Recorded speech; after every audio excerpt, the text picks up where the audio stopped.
നമസ്കാരം, ഞാൻ ദേവിക. പുതിയൊരു വീഡിയോയിലേക്ക് എല്ലാവർക്കും സ്വാഗതം. പൊതുസമൂഹത്തിൻ്റെ ദൈനംദിനമായുള്ള ഒരു പ്രശ്നമാണ് ജൈവ മാലിന്യ സംസ്കരണം. അതിനൊരു പരിഹാരമായി ഞാൻ കണ്ടിട്ടുള്ളതും ഉപയോഗിക്കുന്നതുമായ ഓർഗാനിക് കമ്പോസ്റ്റിംഗ് ബിൻ എന്ന നൂതന ഉപകരണത്തെക്കുറിച്ചാണ് ഇന്നത്തെ വീഡിയോയിൽ നമ്മൾ സംസാരിക്കുന്നത്. അതിനെപ്പറ്റി കൂടുതൽ കാര്യങ്ങൾ വിശദമായി സംസാരിക്കാൻ Agroflame Industries Private Limited managing director Shri Sasheendra Kurup sir നമ്മളോടൊപ്പം ഉണ്ട്. നമസ്കാരം സാർ. നമസ്കാരം സാർ, ഈ ജൈവ മാലിന്യ സംസ്കരണം അതിപ്പോൾ എല്ലായിടത്തും എല്ലാ വീടുകളിലാണെങ്കിലും സമൂഹത്തിൽ ഇപ്പോൾ ഒരു വെല്ലുവിളിയാണ്. അപ്പം സാറിന്റെ കമ്പനിയിലെ ഈ ഓർഗാനിക് കമ്പോസ്റ്റിംഗ് ബിൻ എത്രത്തോളം പ്രയോജനകരമാണ്, അതെങ്ങനെ പ്രയോജനപ്പെടുത്താം എന്നുള്ള കാര്യങ്ങൾ സാർ ഒന്ന് പറയാമോ? നമ്മുടെ വളരെ പ്രസക്തമായൊരു ചോദ്യമാണ് ഇപ്പോൾ എന്നോടായിട്ട് ചോദിച്ചത്. അപ്പോൾ കേരള ഒട്ടുക്ക് ഒരു നീറുന്ന പ്രശ്നമായിട്ട് ഈ മാലിന്യ സംസ്കരണം മാറിയിട്ടുണ്ട്.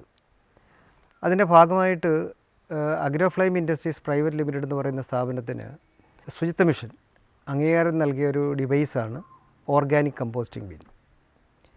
അപ്പോൾ ഇത് നമ്മുടെ കേരള ഒട്ടുക്ക് ഇപ്പോൾ തദ്ദേശ സ്വയംഭരണ സ്ഥാപനങ്ങളിൽ ഒരു വൻ തരംഗമായിട്ട് മാറിയിട്ടുണ്ട്.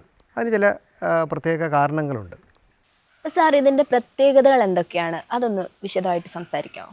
വായുവിൻ്റെ സഹായത്തോടു കൂടി സൂക്ഷ്മജീവികൾ പ്രവർത്തിപ്പിച്ചിട്ട് ഈ അടുക്കള മാലിന്യത്തെ കമ്പോസ്റ്റ് ആക്കുന്ന ഉപകരണമാണ് ഓർഗാനിക് കമ്പോസ്റ്റിംഗ് ബിൻ എന്ന് പറയുന്നത്.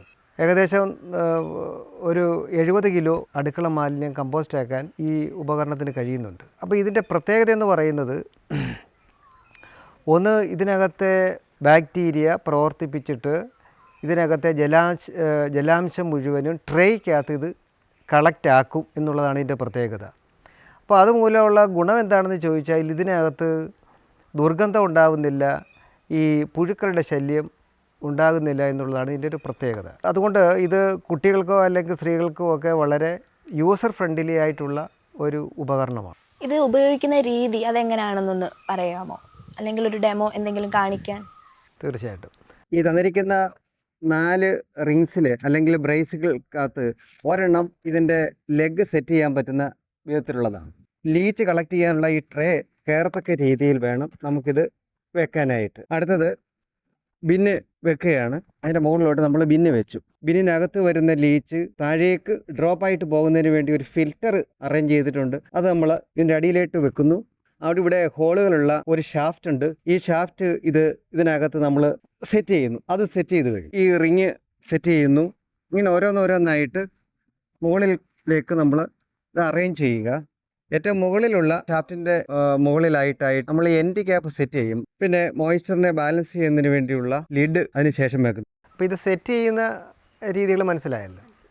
അപ്പോൾ സാധാരണയായിട്ട് ഈ ബിന്ന് നമുക്ക് കിട്ടിക്കഴിഞ്ഞാൽ നമുക്കറിയാം മാലിന്യം പുറത്തോട്ട് വരുന്നത് അടുക്കളയിൽ നിന്നാണ്.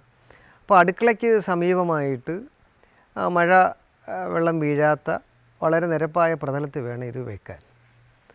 അപ്പോൾ ഇതിനകത്ത് നമ്മളിത് സെറ്റ് ചെയ്ത് കഴിഞ്ഞാൽ പിന്നെ നമ്മൾ വീട്ടിൽ നിന്നുള്ള മാലിന്യം നമ്മൾ ഇടുക എന്നുള്ളതാണ്. അപ്പോൾ അതിന് ചെയ്യേണ്ടത് നമ്മുടെ വീട്ടിൽ നിന്നായിട്ട് ഉൽപ്പാദിപ്പിക്കുന്ന ഈ അടുക്കള മാലിന്യങ്ങളായ പച്ചക്കറിയുടെ വേസ്റ്റ് ഉണ്ട്, അല്ലെങ്കിൽ പഴകിയ ഭക്ഷണ സാധനങ്ങൾ, അല്ലെങ്കിൽ ഫ്രൂട്ട്സിൻ്റെ വേസ്റ്റ്. അപ്പോൾ ഇങ്ങനെയൊക്കെ ഉള്ളതാണല്ലോ നമ്മൾ അടുക്കള മാലിന്യം എന്ന് പറയുന്നത്. അത് ഒരു ബക്കറ്റിനകത്ത് കളക്ട് ചെയ്യണം. ബക്കറ്റിനകത്ത് കളക്ട് ചെയ്തിട്ട് ഒരു 1.5 കിലോ അല്ലെങ്കിൽ 2 കിലോ മാലിന്യം ജലാംശം കുറച്ചിട്ട് ഒന്ന് കൈകൊണ്ടൊന്ന് സ്ക്യൂസ് ചെയ്തിട്ട് പിഴിഞ്ഞിട്ട് നമ്മൾ ഇതിൽ നിരത്തി ഇടണം.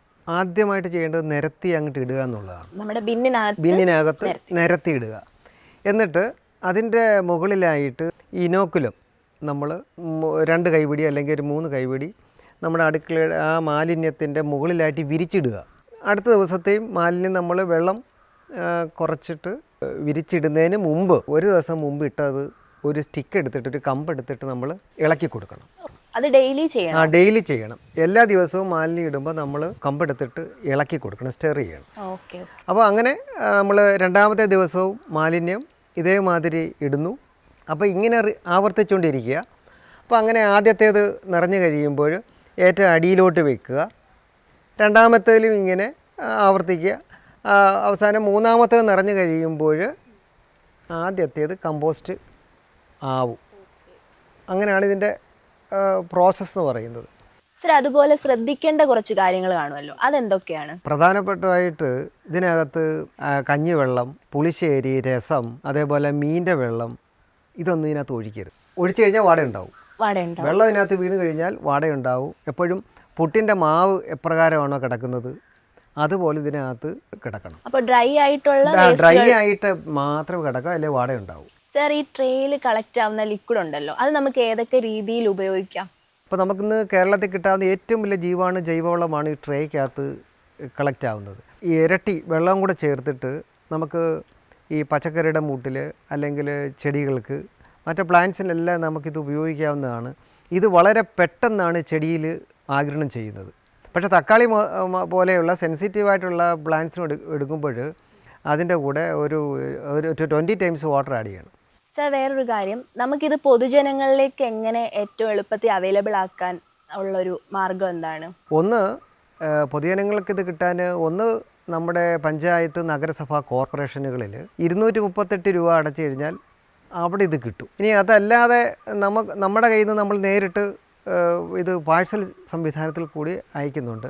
അങ്ങനെ നമുക്ക് ഇത് ജനങ്ങളിൽ എത്തിക്കാൻ പറ്റും. സർ അതുപോലെ നമുക്ക് കേരളത്തിന് പുറത്ത് ഇത് അവൈലബിൾ ആക്കാനുള്ള സൗകര്യം ഉണ്ട്. നമ്മൾ പാഴ്സലിൽ നമ്മൾ എല്ലാ സംസ്ഥാനങ്ങളിലേക്കും ഈ സാധനം പോയിക്കൊണ്ടിരിക്കുകയാണ്. ഞങ്ങൾക്ക് ഇനോക്കൊല്ലം തീർന്നു പോയി. അപ്പോൾ ഞങ്ങൾക്ക് എന്താ കിട്ടാനുള്ള മാർഗം? അതും പാഴ്സൽ ചെയ്ത് കൊറിയർ ചെയ്ത് കൊടുക്കുന്നുണ്ട്. സർ അപ്പോൾ ഈ ഓർഗാനിക് കമ്പോസ്റ്റിംഗ് ബിന്ന് കൂടാതെ സാറിൻ്റെ കമ്പനിയിൽ വേറെ മാലിന്യ സംസ്കരണ പ്രൊഡക്ട്സ് ഏതൊക്കെയാണ് ഇപ്പോൾ നിലവിലുള്ളത്? പോർട്ടബിൾ ബയോഗ്യാസ് പ്ലാന്റുകളുണ്ട്. അതൊരു 1/2 m³ തൊട്ട് ഏകദേശം 10 m³ വരെയുള്ള പോർട്ടബിൾ ബയോഗ്യാസ് പ്ലാന്റുകൾ നമ്മൾ നൽകിക്കൊണ്ടിരിക്കുകയാണ്. ഓർഗാനിക് ഡൈജസ്റ്റർ എന്ന് പറയുന്ന കുറേ ഡിവൈസുകൾ ക്രിയേറ്റ് ചെയ്തിട്ടുണ്ട്. അപ്പോൾ അതെന്ന് പറയുമ്പോൾ നമുക്ക് 5 കിലോ തൊട്ട് ഏകദേശം 3000 കിലോ വരെയുള്ള കമ്പോസ്റ്റിങ്ങിന് വേണ്ടിയുള്ള ഡിവൈസാണ്. അത് എയറോബിക്കാണ്. അത് നമ്മൾ റെഡിയാക്കിയിട്ടുണ്ട്. ഇൻസിനറേറ്റർ ഉണ്ട്, ബോട്ടിൽ booth, sanitary napkin destroyer, bio culture, inoculum, biogas stove, അങ്ങനെ വളരെയധികം പ്രോഡക്റ്റുകൾ നമ്മൾ ചെയ്യുന്നുണ്ട്. കമ്പനിയിൽ നിന്നായിട്ട് ചെയ്യുന്നുണ്ട്. ധാരാളം ആൾക്കാർ നമ്മുടെ കയ്യിൽ നിന്ന് ഓർഡർ ചെയ്യുകയും നമ്മൾ അത് നൽകിക്കൊണ്ടിരിക്കുകയാണ്.